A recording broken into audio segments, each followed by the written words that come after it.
ଦ୍ୱିତୀବାହନ ଓଷା ବା ଯାହାକୁ ଆମେ ଦ୍ୱିତୀୟା ଓଷା କହନ୍ତି ତା ପାଇଁ ଆମେ ଘରେ ଘାଣ୍ଟ ତରକାରୀ ପ୍ରସ୍ତୁତ କରିଥାନ୍ତି।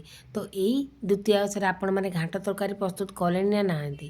ଯଦି କରିନାହାନ୍ତି ତାହେଲେ ଏଇ ଭିଡ଼ିଓଟିକୁ ନିଶ୍ଚିତ ଭାବରେ ଦେଖନ୍ତୁ। ମୁଁ ଆଜି ଏଇ ଘାଣ୍ଟ ତରକାରୀ କିପରି ପ୍ରିପେୟାର କରିଛି। ତ ନମସ୍କାର ସାଙ୍ଗମାନେ, ଜୟ ଜଗନ୍ନାଥ। ଆପଣ ସମସ୍ତଙ୍କୁ ମୋ ୟୁଟ୍ୟୁବ୍ ଚ୍ୟାନେଲରେ ବହୁତ ସାରା ସ୍ୱାଗତ। ଆଜି ମୁଁ ତିଆରି କରିଛି ଦ୍ୱିତୀୟା ଓଷା ସ୍ପେଶାଲ ଘାଣ୍ଟ ତରକାରୀ, ଯେପରି ଆମେ ଗାଁରେ ତିଆରି କରନ୍ତି ବିଲକୁଲ ସେହିପରି। ଆଉ ରେସିପିଟିକୁ ଦୟାକରି ପ୍ରଥମରୁ ଶେଷ ପର୍ଯ୍ୟନ୍ତ ଦେଖିବା ପାଇଁ ଆପଣ ସମସ୍ତଙ୍କୁ ଅନୁରୋଧ। ଏବେ ଚାଲନ୍ତୁ ଘାଣ୍ଟ ତରକାରୀ ବନେଇବା ଷ୍ଟାର୍ଟ କରିବା। ପ୍ରଥମେ ତ ଆପଣମାନଙ୍କୁ ଦେଖାଉଛି ମୁଁ ଘାଣ୍ଟ ତରକାରୀ ବନେଇବା ପାଇଁ ସବୁ ପରିବା କାଟି ନେଇଛି। ଆଳୁ, ବାଇଗଣ, କଖାରୁ, କାଙ୍କଡ଼, କୁନ୍ଦୁରୁ, ଗାଜର, ବିନ୍, ଆଉ ତା ସହିତ କଞ୍ଚା କଦଳୀ। ଆଉ ଆପଣମାନେ ନିଜ ହିସାବରେ ପନିପରିବା ନେଇପାରିବେ। ମୋ ପାଖରେ ଯେଉଁ ସବୁ ପନିପରିବା ଥିଲା ମୁଁ ସେଇ ପନିପରିବାକୁ ନେଇ ଆଜିର ଘାଣ୍ଟ ତରକାରୀ ପ୍ରିପେୟାର କରିଛି। ତାପରେ ମୁଁ ଗୋଟେ କଡ଼େଇ ଗରମ କରିନେଇଛି, ଆଉ ସେଥିରେ ପକାଇ ଦେଇଛି 2 ଚାମଚ ପାଖାପାଖି ତେଲ। ତେଲକୁ ଟିକେ ସମୟ ଗରମ ହେବା ପାଇଁ ଛାଡ଼ି ଦେଇଛି।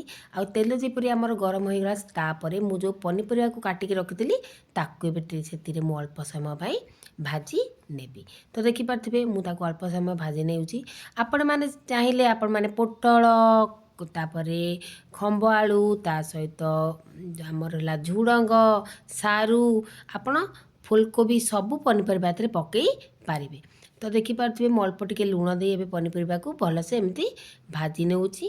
ଆଉ ପନିପରିବା ଏଇ ଘାଣ୍ଟ ତରକାରୀ ଯେତେ ପରିମାଣ ପଡ଼ିବ ନା ସେତେ ପରିମାଣରେ ଏଇ ତରକାରୀର ଟେଷ୍ଟ ମଧ୍ୟ ବହୁତ ବଢ଼ିଆ ଲାଗିବ। କିନ୍ତୁ ମୋ ପାଖରେ ଯେତିକି ପନିପରିବା ଥିଲା ମୁଁ ସେତିକି ପନିପରିବା ବ୍ୟବହାର କରି ଆଜିର ଘାଣ୍ଟ ତରକାରୀ ପ୍ରିପେୟାର କରିଛି। ତ ତାକୁ ଟିକେ ସମୟ ଘୋଡ଼େଇକି ମୁଁ ତାକୁ ଟିକେ ସିଝିବା ପାଇଁ ଛାଡ଼ି ଦେଇଥିଲି। ତାପରେ କଭର ଖୋଲିକି ଦେଖାଉଛି ଆପଣମାନଙ୍କୁ ଆମର ପନିପରିବା ହାଲକା ସିଝିଗଲାଣି। ଏବେ ସେଥିରେ ମୁଁ ବତୁରେଇ ରଖିଥିବା ବୁଟ ଡାଲିକୁ ପକାଇ ଦେଇଛି। ଏବେ ବୁଟ ଡାଲିକୁ ପକାଇ ସାରିଲା ପରେ ତାକୁ ମଧ୍ୟ ମୁଁ ଭଲସେ ଟିକେ ଭାଜି ନେବି। ଏ ବୁଟ ଡାଲିକୁ ମୁଁ ସିଝେଇନି, ତାକୁ ଏମିତି ମୁଁ ବତୁରେଇ ରଖିଦେଲି, ତାକୁ ସେମିତି ପକାଇଦେଲି। କିନ୍ତୁ ମଟର, ସୋଲା ବୁଟ ଆଉ ତା ସହିତ ମୁଁ କଳା ଚଣାକୁ ଭିଜେଇକି ରଖିଦେଲି, ତା ସହିତ ତାକୁ ଅଳ୍ପ ଟିକେ ସିଝେଇ ରଖିଦେଇଥିଲି। ଦେଖିପାରୁଥିବେ ଏସବୁ ଜିନିଷକୁ ମୁଁ ସିଝେଇକି ରଖିଦେଇଥିଲି। ସେଥିରୁ ଗୋଟେ ବାଉଲକୁ ମୁଁ ୟା ଭିତରେ ପକାଇଦେଲି। ଆଉ କେମିତି କଞ୍ଚା ପକାଇବେନି, ଆକୁ ଟିକେ ସିଝେଇକି ପକାଇବେ, କାରଣ ସୋଲା ବୁଟ, ମଟର ଆଉ କଳା ଚଣା ସେ ସିଝିବା ପାଇଁ ଟାଇମ୍ ଲାଗିଥାଏ। ତାକୁ ଯଦି ଆମେ ପ୍ରଥମରୁ ହିଁ ଟିକେ ସିଝେଇକି ପକାଇଦେବା ଆମର ତରକାରୀଟି ବହୁତ ଇଜିଲି ବନିଯିବ। ତ ଦେଖିପାରୁଥିବେ ତାକୁ ହାଲକା 1ରୁ 2 ମିନିଟ୍ ଏମିତି ମୁଁ ଆଉ ଟିକେ ସମୟ ଭାଜି ନେଲି। ଏବେ ସବୁ ପନିପରିବା, ବୁଟ ସବୁକୁ ଭାଜି ସାରିଲା ପରେ ତାକୁ ମୁଁ ଗୋଟେ ପ୍ଲେଟ୍କୁ ଏମିତି କାଢ଼ି ନେଇଛି। ଏବେ କଡ଼େଇକୁ ଗରମ କରିନେଇଛି, ଆଉ ଗୋଟେ କଡ଼େଇକୁ ଗରମ କରିନେଇଛି, ସେଥିରେ ପକାଇ ଦେଇଛି ସୋରିଷ ତେଲ। ଆଉ ଯେବେ ଆପଣ ଘାଣ୍ଟ ତରକାରୀ ବନେଇବେ ସୋରିଷ ତେଲରେ କରିବେ, ଦେଖିବେ ଆପଣଙ୍କ ତରକାରୀଟି ବହୁତ ବଢ଼ିଆ ଲାଗିବ। ତେଲ ଗରମ ହୋଇଯାଇଥିଲା, ସେଥିରେ 1 ଚାମଚର ପଞ୍ଚଫୁଟଣ ପକାଇଲି, 2ଟି ତେଜପତ୍ର ପକାଇଦେଲି। ପଞ୍ଚଫୁଟଣ ପକାଇବା ଦ୍ୱାରା କ'ଣ ହୁଏ ନା ଆମ ତରକାରୀର ବାସ୍ନାଟି ବହୁତ ବଢ଼ିଆ ଆସିଥାଏ। ଏବେ ତେଜପତ୍ର ପକାଇକି ତାକୁ ଟିକେ ଭାଜି ନେଲି। ତାପରେ ସେଥିରେ ପକାଇଦେଲି ଗୋଟେ ବଡ଼ ସାଇଜ୍ର ପିଆଜ।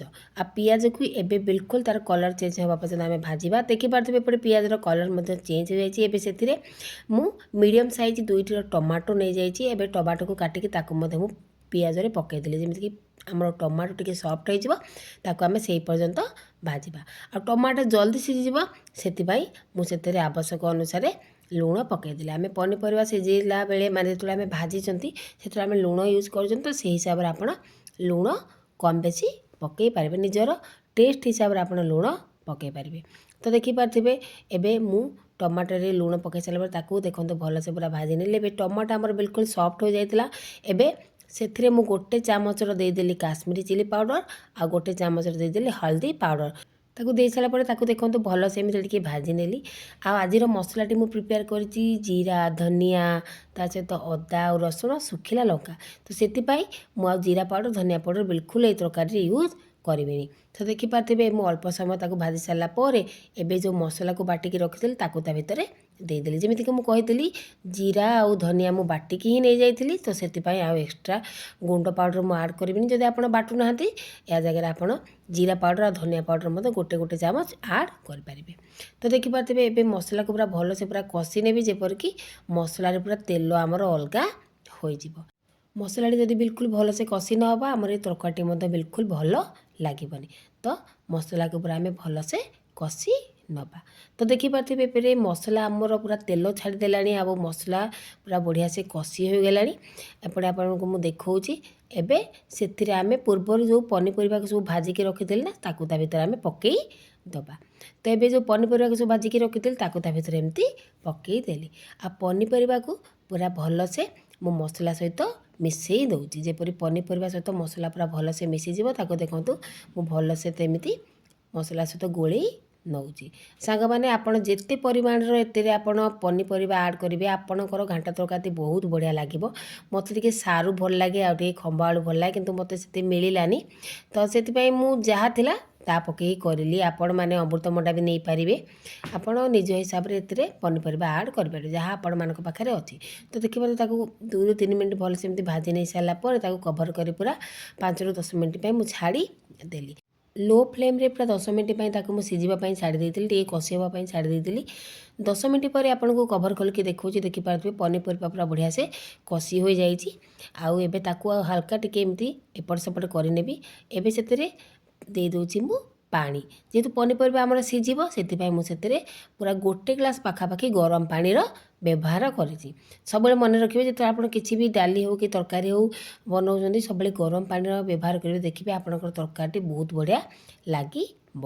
तो देखिए 1 ग्लास मोर पानी टी सर्ट है से आउ हाफ ग्लास पानी से तो टोटाल मुझे 1.5 ग्लास पानी देती। आपण मैंने निजर पनीपरिया अनुसार पानी कम बेसी करें। तो देखिए पानी दे सारापर भल से मुझे मिसईदेली पनीपरिया गुड़िक कभर करके पूरा 15 ରୁ 20 मिनट छाड़देली जेपरिक आमर पनीपरिया गुड़िक भल से पूरा सीझी। तो 15 ରୁ 20 मिनट पर देखा आपको पनीपरिया पूरा आमर 70% सीझीगला।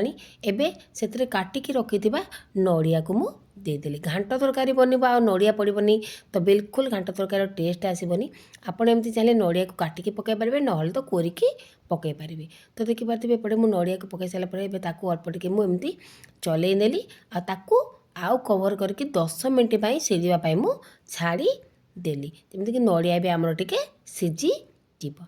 तो 10 मिनट पर आपण मानक कभर करके देखा देखिपारे आमर ग्रेवी पूरा हाफ हो जाइए जेहेतु आपड़ लगुव जे ग्रेवी आउ टे अच्छी किंतु एबे जितेबाला आप तरकारी हो तरकारी ठंडा हो देखिए ग्रेवी पूरा आब्जर्व करने पूरा सुखा सुखा हो। तो एमती टी ग्रेवी थी सब आप घांट तरकारी को प्रिपेयर करेंगे। एबे से 1 चामच पाखापाखि पकईदेली गरम मसला आउ अल्प टिके पकईदेली कसूरी मेथी। एमती कसूरी मेथी पकड़ा द्वारा तरकारी टेस्ट बहुत बढ़िया लगी था। आउ किसी कटा धनिया पत्र ये सब को पकई सारापर एबे मु गैस फ्लेम को ऑफ करदेवी। एबे ताकू टिके फास्ट चलई देवी तापर गैस फ्लेम को मु ऑफ करदेवी। आपण मैंने चाहिए तेजपत्र को काढ़ी भी पारे ना आप रखी पारे। तो देखिपारे सब पनीपरिया पूरा भलसे सीझी जाइए। आपण मैंने एमती पनीपरिया कौन करेंगे ना आलू गुड़ केमती आप चकटी चकटी देवे ना आप घांट तरकारी बिल्कुल मोटा हो। एबे गैस फ्लेम को मु ऑफ कर देछि आ ताकू टिके समय ठंडा हाँवाई मुझे छाड़ी देछि। ठंडा है आपण मानक देखी मोर केते मोटा हो जाइथिबा हमर ए घांट तरकारी टी। तो ये चलते कभर करदे आउ ताकू ठंडा हाँवाई छाड़ी दबा। ये घांट तरकारी रेसिपी जब आप भल लगे सांग मैंने निहाती गोटे लाइक करेंगे शेयर करेंगे आ जो चैनल मोर नुआ अच्छा चैनल को सब्सक्राइब करदे। आउ एथर द्वितीय अवसर ये घांट तरकारी बनैकी खातु निज परिवारजन को खाइबा दिंतु देखिए सी खाली प्रशंसा ही प्रशंसा आपण मानक करेंगे। तो देखिपारे एपटे ठंडा है आपण मानक देखा मुझे ना आपण मानक जे ठंडा है देखिए जे आम ग्रेवी पूरा मोटा हो आ देखिपारे एपटे आम ग्रेवी पूरा बढ़िया से मोटा हो जाइए। आ तरकारी टेस्ट पूरा जबरदस्त थिला बहुत ही टेस्टी लगुला। मुझे कही आपण मैंने जहाँ परिवार पकई पारे किसी रेस्ट्रिक्शन ना। तो ये किसी थिला आजिर घांट तरकारी रेसिपी। आशा करुँच आज रेसिपीटी आपण मानक भल लगी देखा आ गोटे रेसिपी सब आ गोटे नुआ भिडियो। नमस्कार, जय जगन्नाथ।